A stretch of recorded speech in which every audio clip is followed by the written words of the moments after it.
Climb smarter, not harder, they said. Don't worry about strength, worry about skill and technique. Oh, I heard you. So you're basically saying bombard yourself with as many nootropics as humanly possible? I'm with that. I'm Adam with Anabolic Climbing, climbing's favorite mad scientist and the general of chemical warfare. And here today we're going to go through a brief overview of a bunch of various different nootropics that could potentially be leveraged for rock climbing. Are you confused on where to start? Are you not aware of all the different food groups of amazing different nootropics that we can choose from? Well, sit back, like and subscribe, and we're going to do a high-level overview of a bunch of various nootropics, different ways that we can look and categorize them. And from there, if there are any ones that are super interesting, we'll do some deep dives on all of the above. But, like I said, it's time to expand our mind and expand our nootropics. So let's jump into it. We're going to start with a couple of key concepts before we start breaking down all of the various different compounds that we can choose from. And for that, some of the various food groups of nootropics that we can work with are your cholinergic drugs that work on the choline system. Then we have your norepinephrine signaling. Those are going to be your amphetamines, things that signal fight or flight. Definitely things that I like more for ballistic climbing. More on that later. Your dopamine upregulators. Those could be things that either are releasing more dopamine or upregulating the amount of dopamine that you produce. We have our serotonergic compounds. We have our brute force anabolics. And even we're going to throw in some psychedelics there, as microdosing was really in vogue a couple of years ago. So before we start going into each examples of some of these categories, I want to sort of give you a little bit of a breakdown between when we would deploy some of these compounds and how we might deploy some of these compounds. So I kind of like to break it down into two different categories or food groups of climbing. Number one, you have your flow climbing. This applies to technical boulders, technical sport routes, really anything where you really want to like get in the zone, lock in, and just hit in your flow state as well as possible. And then I want to contrast that with a type of bouldering that I like to call ballistic climbing. This is your brute force dynos, your parkour style, things where you're really explosive, jumpy, where it's more important to just move as quickly and as powerfully as possible, and not as much in terms of getting into flow state. This is really more of where you can just rip something and go as hard and as fast as possible. So now that we sort of set the table for where we're trying to go with this, let's break down a couple of different compounds that are really popular nootropics, either in sport, in business, or just for funsies. And let's figure out where are we going to put these in terms of like, are these for flow? Are these for ballistics? Where might they be applied into climbing? Would we want to potentially have a ramp up period where we get comfortable so it's easier to flow on them, and sort of decide which one of these is right for us? Now, by the way, I know there's a lot of folks that come from drug addiction that breaking themselves into the rock climbing community. Welcome, brothers and sisters. I love each and every one of you. As someone that's experimented with literally all of the fun flavors of ice cream, you guys are certainly welcome here. I urge you to pause before jumping into the nootropic game, particularly anything that is super impactful on the serotonergic or the dopamine systems, as those can be a little bit dysregulating. But from a strictly academic perspective, let's hop into this. And we're going to start with donepezil. One of the things that's really interesting about that is it's a cholinesterase inhibitor. So what this is going to do is it's going to upregulate as much of the naturally occurring acetylcholine in your brain. Now, you're going to see a lot of Alzheimer's drugs in here because those are usually the ones that tend to interact the most with dopamine and the cholinergic system, as those are the things that tend to break down in the Alzheimer's condition. We're going to see that with a couple of other compounds, but donepezil does seem to be super helpful at upregulating or by basically freeing up what you're getting from the cholinergic system and getting more dopamine released into the bloodstream. It's usually going to help get better mind-muscle connection and potentially even more just attention and or engagement and reward systems as well, as we're working on various different moves and unlocking them. So if we're having issues focusing when we're pulling or really just locking it in times, this is where the nootropics are going to help carry us. Definitely something that's super popular and paired with our next boy, fluvoxamine. Now, obviously consult your psychiatrist of choice when asking for an SSRI, but fluvoxamine is probably one of like the most popularly deployed SSRIs right now for really smoothing out the edges.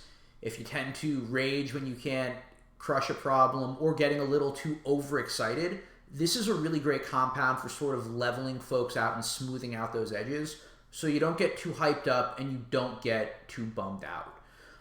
Again, definitely something that I would ask my psychiatrist about, not medical advice, but a lot of athletes and entrepreneurs are using this to be a little bit more even-keeled so they can focus on the task at hand.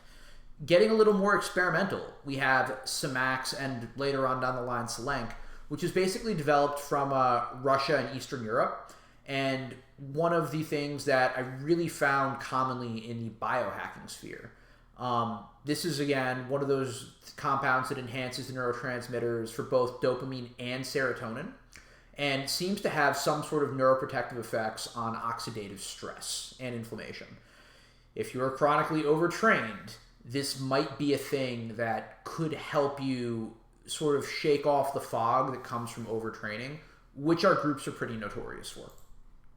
Selenk, really interesting in the fact that it's hitting the anti-anxiety side without the withdrawals associated with and dependence from benzodiazepines. Considering that this is more Russian-based, I sort of take everything with a grain of salt that I see from those studies, but definitely interesting of a compound if you have trouble or getting a little bit too in your head prior to a project or trying to get a big sound. If this was a thing that could help folks flow and lock in prior to flash attempts, I could see that being super useful. One of the compounds that I'm not super interested in, but I definitely see a lot for dopamine upregulation is methylene blue. This is a compound that actually is FDA approved, but it's off-label being used right now for dopamine upregulation. It's not a compound I've tried or anything particularly interesting to me. Of all of the mechanisms of upregulating dopamine, this is not one that appeals to me or one that I've tried. But it's certainly something that has gone in vogue, particularly in the last 1 or 2 years. Folks seem to really enjoy stacking it with both MOTS-C and SLU-PP332 as essentially the mitochondrial support stack. I definitely love SLU-PP332. I've leveraged MOTS-C a number of different times.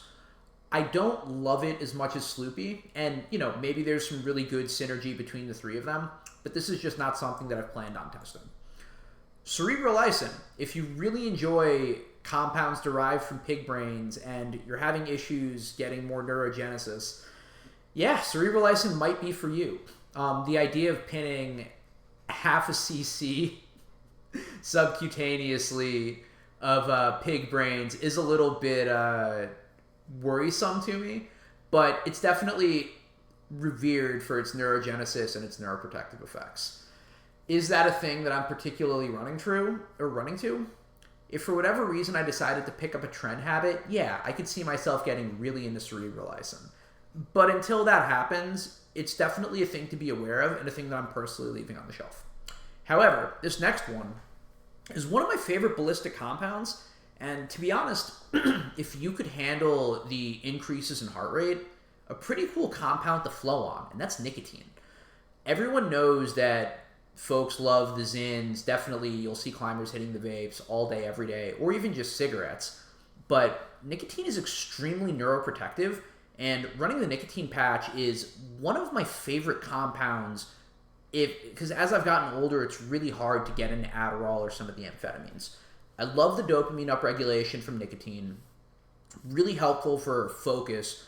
The issue that I have had bouldering on it is because I don't use nicotine super frequently, it tends to elevate my heart rate. But I really enjoy running the patch for work, and if I was able to build up a tolerance to it, I could really see myself liking climbing on nicotine, either for flow or ballistic climbing.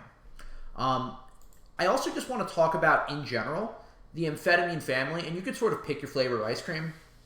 You have your Adderalls, your Vyvances, your Dexedrins. whatever you happen to enjoy the most. I like it more for ballistic climbing than flow. I have friends that have taken amphetamines for probably 30 plus years, and that's just how they operate and how they climb.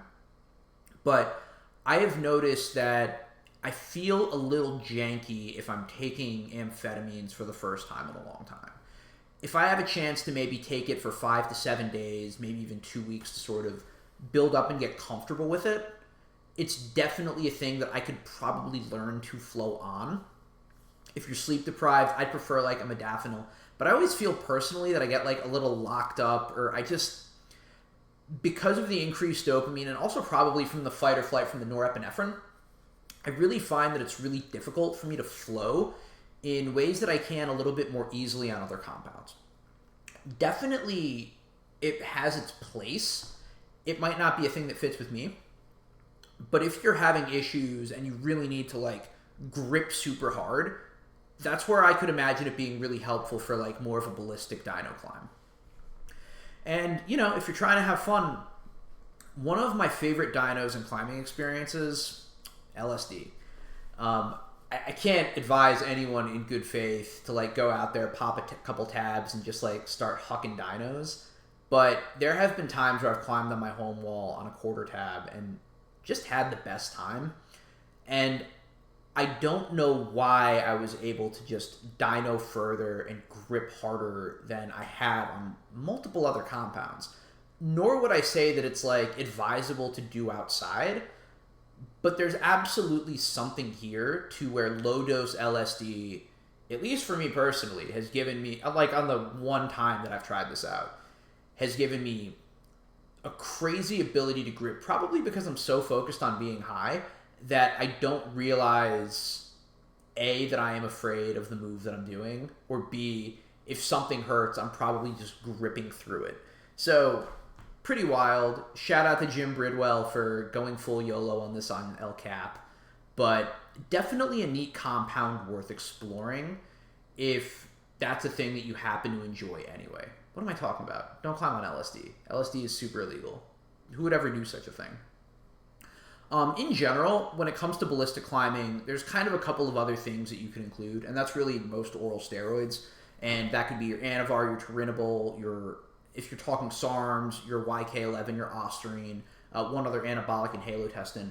I definitely think if you're just ripping dynos and you need to just pull super hard, grip super hard, and that's the extent of it, and you don't have to worry about flow too much, I think some of the increases from the Halo or the YK could be super useful. I think you could very easily learn to flow on Anavar. I don't think it would take super long, assuming you don't get too pumped out and your dose is low. I haven't tried Turinabol. I'm sure I'm going to get around to it eventually. Honestly, Anavar is the only one of these compounds that I've tried, although halotestin and T-ball are like on the list. Same with YK. It's a little suppressive of estrogen, but like, I don't know, man. For like a crazy ballistic move, I could see it being super useful. It's just, you know, it's a combination of needing the source and finding the right occasion within my training block. But this is where I kind of want to just start the conversation. Now that we're sort of thinking about it in terms of like various different systems that we could work with, thinking about it in terms of different concepts of like what sort of nootropics I would need for what sort of climbs, I kind of want to pass the question on to you guys. Have you, A, ever tried any of these compounds?